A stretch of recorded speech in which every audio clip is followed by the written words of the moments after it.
Welcome to the Imperium Forex daily video. Before we begin, it should be noted that any advice is of a general nature only and that your personal circumstances have not been taken into consideration. Hello everyone, my name is Rob Clayton and thank you very much for joining me. Well, the Australian dollar has maintained and continued to support its bullish sentiment since breaking above the 80-cent handle. With the numerous times of testing the upside and fading towards 81 cents, the market still finds a cap at 81.5 with minor resistance at 80.90. Even though we keep seeing stabs to the downside, the support still maintains from this fanned trend lines that I put in here at 79.90. Now, yesterday we did have the release of the CPI number, which was the Consumer Price Index. It rose by only a small percentage of 0.6.5 over the December quarter and 1.9 over the year.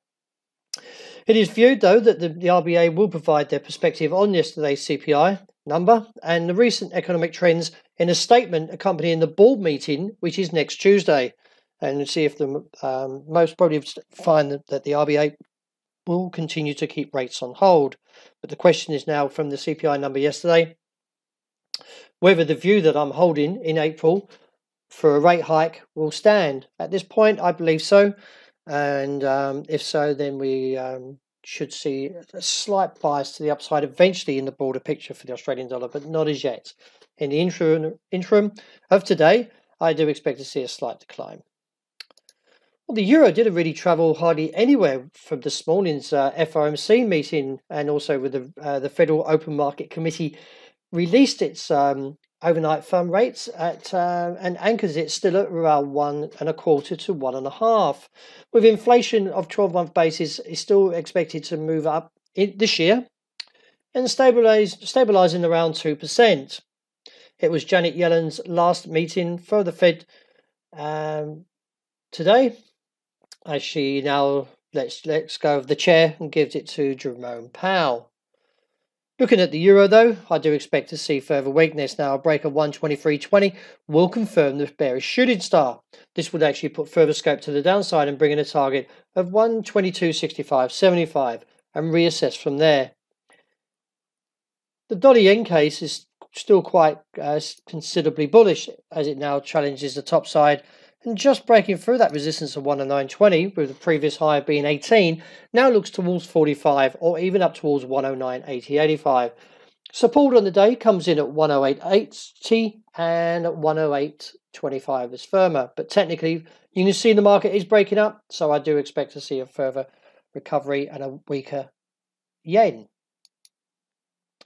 The British pound still attempts to stage a further challenge to the upside and briefly printed a high of 142.32 overnight before dropping back slightly. Overall, from a technical point, I still expect to see the market break down.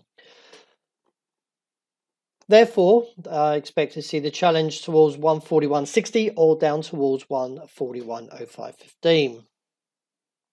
The other thing that comes to mind is that in the latest Brexit developments, the EU has drafted guidelines regarding the transition period after Britain leaves the EU in 2019.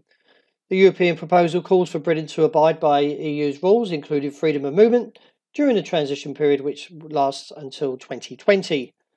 However, the UK government is still showing some criticism over Theresa May's handling of the Brexit negotiations and is showing concerns about her position. So we could soon start seeing a bit of a whippy price action back in the pound.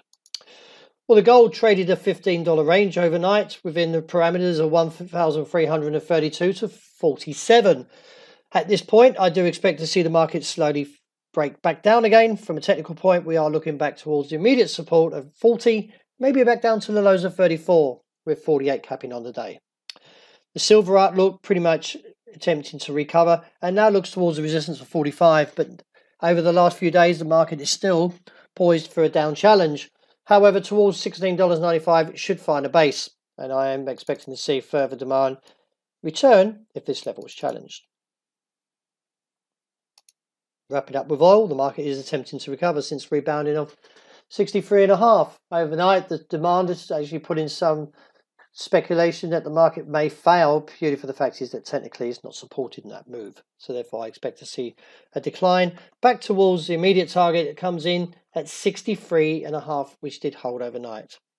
So that wraps up for today. Thank you very much for joining me, and I hope you have a wonderful day that's ahead.